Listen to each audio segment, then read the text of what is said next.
right now. Pittsburgh's best sports show is about to begin. Call us or tweet us. We've got things to talk about on the Ireland Contracting Nightly Sports Call. All right, thanks a lot, Josh, and thank you for tuning into the Ireland Contracting Nightly Sports Call. I'm Rich Walsh. I'll be joined by Chris Mueller in a matter of moments over to 93.7 The Fan Cam. And we definitely have a lot to talk about here. How about how the Buccos blew Game 4 of that series against the Nationals? And I love the shirt, Longview. That's an easy one. It's an easy one, a Logo Thursday here. It's a good one. Too bad you can't play in our member guest this year. I know. We'll get you maybe next year. You got an important day. Another baby along the way, so congratulations and good luck. Thank you. The little matter of I think I'll have a 2-day-old at that point when you guys are maybe a day. No, it's Thursday during the practice round we'll be having a baby. But yes, I figured for Logo Thursday, Rich, I would give you an easy one that's close to your heart. And so now I'm gonna have to step my game up because I already burned through Pinehurst number 10. I've got Oakmont. I've got a couple other ones looming on the polo shirt rack in the closet, but we'll see how long we can go before we start repeating them. Now, I'm going to have to sharpen my skills because you got me on the first one. That was a big one. That was Pinehurst number 10. That was like putting the hardest question on the test first, though. Like, what's the hardest first? That's like Oakmont's number 1. Like, maybe the hardest hole on the course for some people. You put it right there and get it out of the way. I don't know if I got anything that's going to stump you quite like that.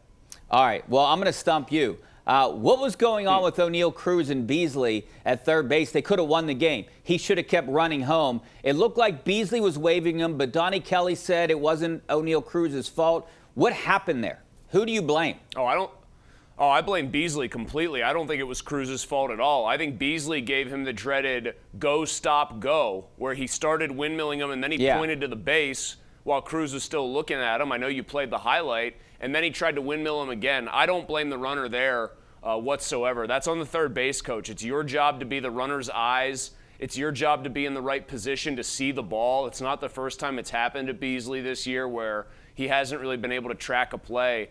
I blame that completely on the base coach and not on the runner. I mean, O'Neal Cruz, to me, is doing what the coach is telling him to do. The problem is the coach is giving him 3 separate instructions in about a 2-second span, if that. So that's on Beasley for me. And the only good angle that we could see, because I wasn't at the game at that point, I was here, only good angle, I saw him waving him on. So me or a fan is just assuming that he was waving him, and then O'Neal Cruz stopped.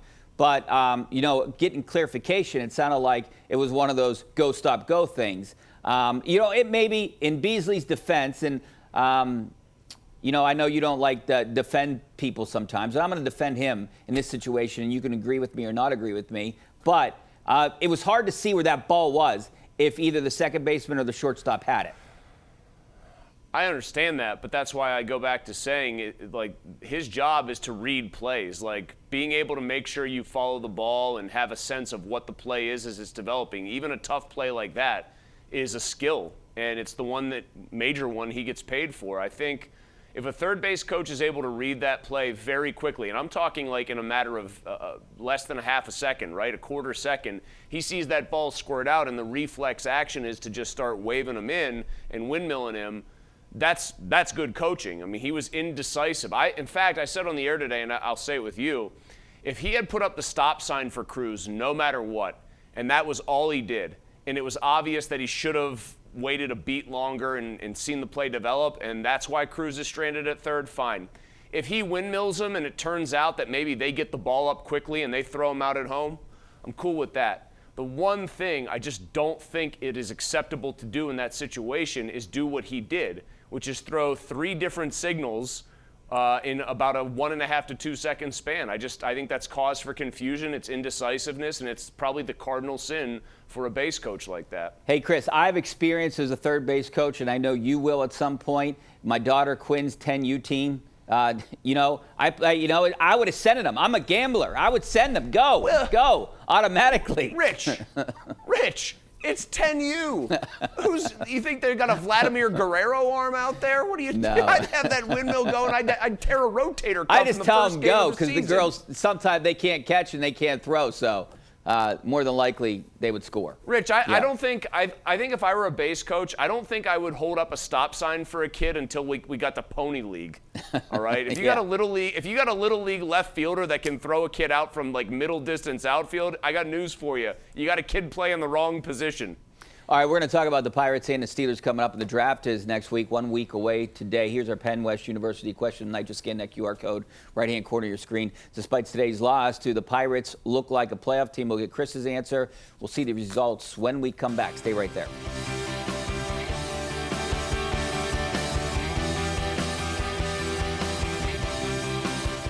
All right, welcome back. This is our Xfinity tweet of the night. The Penguins, 98 points.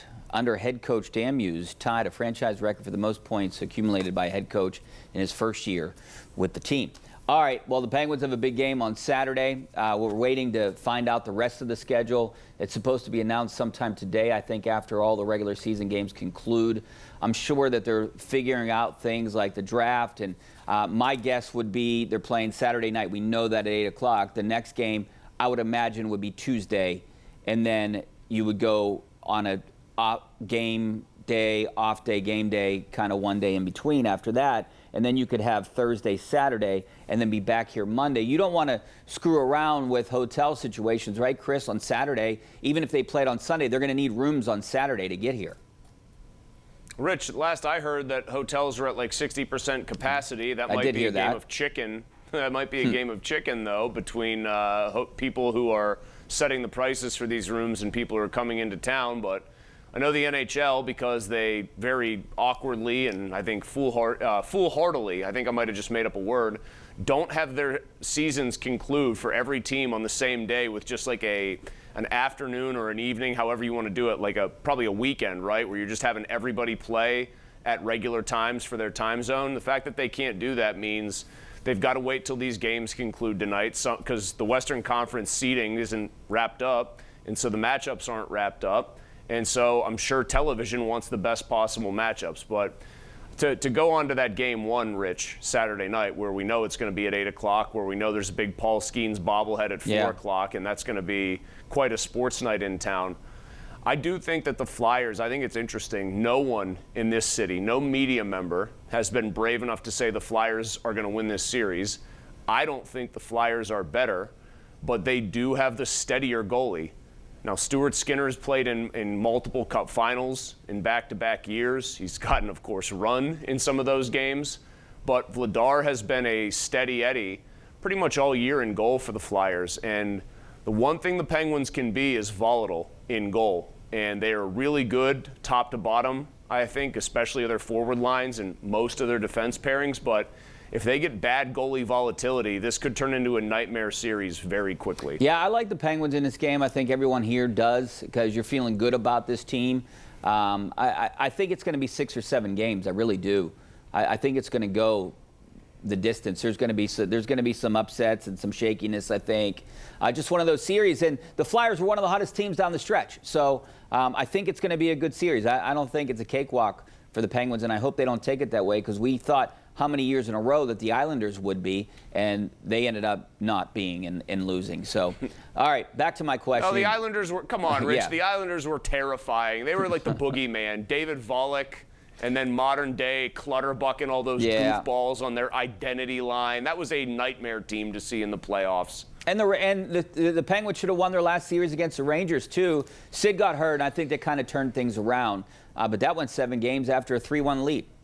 So Penguins in 6, by the way, since this is my last time on the sports call before that series actually starts, and therefore we know any prediction made after is invalid. I was tempted to say Penguins in 5 because I do think they're superior, but I think the series prediction you go with, if you think that your team is better or that one team is better, but that they're not so much better that they're going to annihilate the other guys, and they're not so close together that it's going to go the distance, is 6. 6 is always the safe way to do it. It's always the safe prediction for a series if you think one team is a little bit but clearly better than the other. Yeah, I like the Penguins in this series. I'm going to go Penguins in 7, just to be a little bit different, because I think it's not going to be an easy series. I still think the Pirates are a playoff team, but you know what bothers me? The bullpen. We saw what happened there. Any injury could hurt this team. Back to our question, I think 61% say yes, they look like a playoff team. Right now, they're at the top of the division, Chris. I mean, I'm feeling pretty optimistic about this team. They can hit. They can score runs, something that we haven't seen in a long time here in Pittsburgh.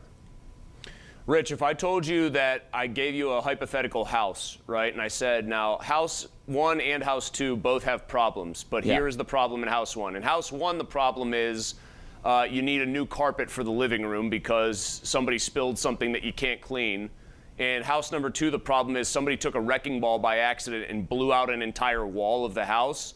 You'd say they both have problems, but house 1's problems are a lot more easily fixed. So that's how I relate the Pirates to, let's say, last year's Pirates.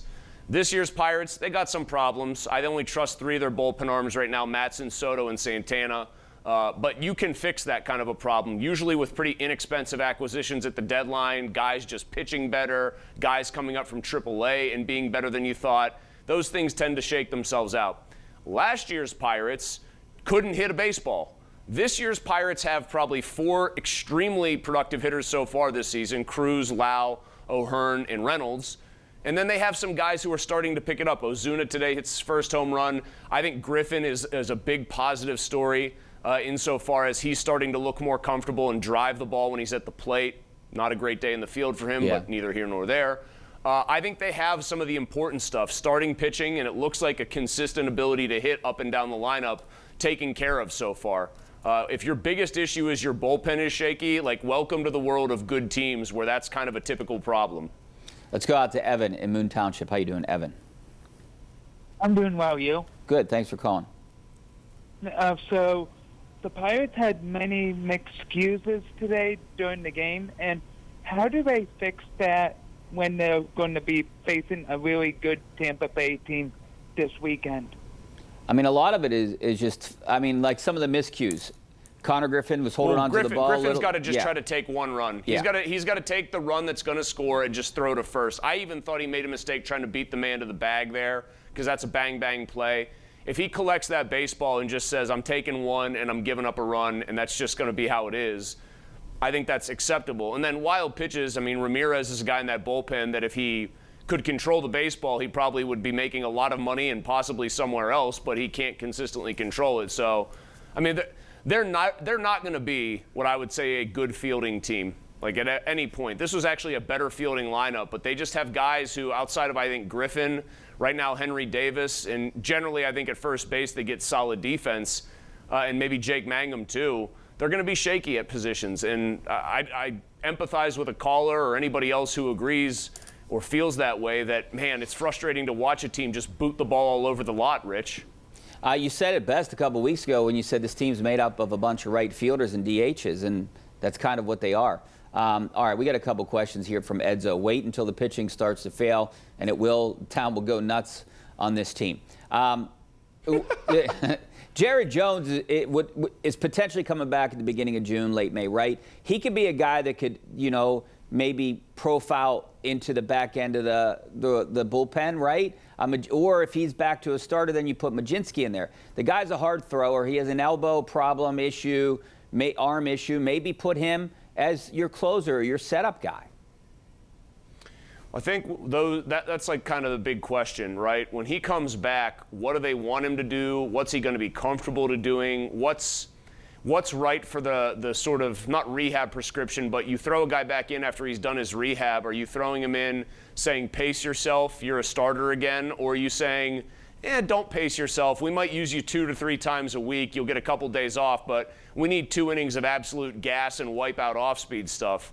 Like, I would say coming out of an injury like that, you'd almost want to use him for these shorter, higher intensity outings where hopefully he throws no more than 30 pitches. But a lot of it depends too, Rich, on how does Mlodzinski look at that point in the season? Like, is he starting to get deeper into ball games? Do they just look at him as a big-time stuff guy, but somebody who's only going to throw 5, 6 at the most? Like, or has he fallen off a cliff? If suddenly he's not good anymore or has really struggled, he gets sent to the bullpen, and I think they try to get Jones back in that rotation. Yeah, Jace tweeted us, too. If the Pirates ended up underachieving this year, it will be because of their dreadful defense. And like we talked a little bit about earlier, a team that's made up of not great defenders. Here's a couple of them.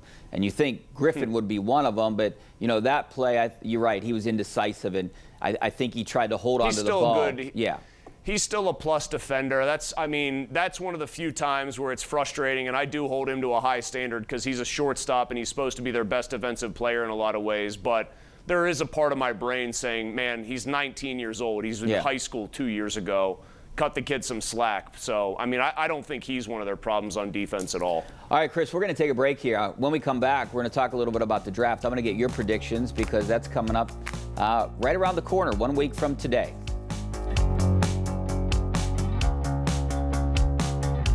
Back to Ireland Contracting 90 Sports coverage. Walsh along with Chris Mueller here on Thursday, 1 week away from the first round of the NFL draft. Chris, we have a couple minutes here. What do you think they're going to do? I'm going to give you 4 names that I potentially think if they stay at 21, who they're going to draft. Venga Ione, I think potentially Mekhi Lemon, the receiver, could fall to them. Jordan Tyson, I've seen potentially could fall to them. And maybe Emmanuel McNeil-Warren. I think one of those 4 guys kind of would work out. But I think they're just going to play the board, best available. I think if there's certain players like, I don't know why Carnell Tate would ever fall, but if he fell a couple spots past where people think he's going to go, maybe they would consider a blockbuster for him. I'll give you my 2 names. I think it's going to be one of these 2 guys. I think it's going to be Venga Ioane, or I think it's going to be Denzel Boston. Okay. If you go by the old, did they bring a guy in for a visit, for an actual visit? I think it's going to be one of those 2. Fanu from Utah, a guy who could play guard and tackle at some point, would be another name. But I'm going to say it's either Venga Ioane or Denzel Boston at 21. What if Tyson's there? Tyson and Boston? I would pick Tyson because I still think there's a chance if he's healthy, he's the best player in this draft at that position, I should say. But he's not been healthy all the time. He's played through injuries, a lot of soft tissue stuff. Tend to be the story that if you get hurt in college, you're going to get hurt in the pros. Yeah. So I think they just might be a little scared off by him. I think they like Boston. They brought him in, and he's a big-bodied receiver.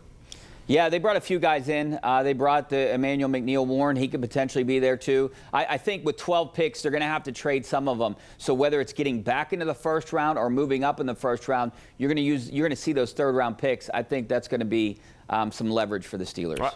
I think they could take a guy that they like at 21 and not necessarily move back into the first round, but I could see them kind of maneuvering for a player in that second round because everything you're hearing about this year's draft is that there's about half the first round worth of picks, like 15 or so players who are pretty clearly head and shoulders above the rest. And then there's a drop in talent, and then it becomes kind of muddled, and it's who do you want, how do you evaluate these guys, and so I think that's going to inform a lot of their decision making. Not a lot of time left. Real quick, do the Steelers take a quarterback? I think they do. Not in the first round. I think they take a quarterback at some point. Yes, and I'm split between whether it's the end of day 2 or the beginning of day 3. I'll say end of day 2. I'm going to say end of day 2 and Drew Aller. All right, Chris, we'll see you back here, same time, same place next week. Hopefully we see you guys on KDKA News right now.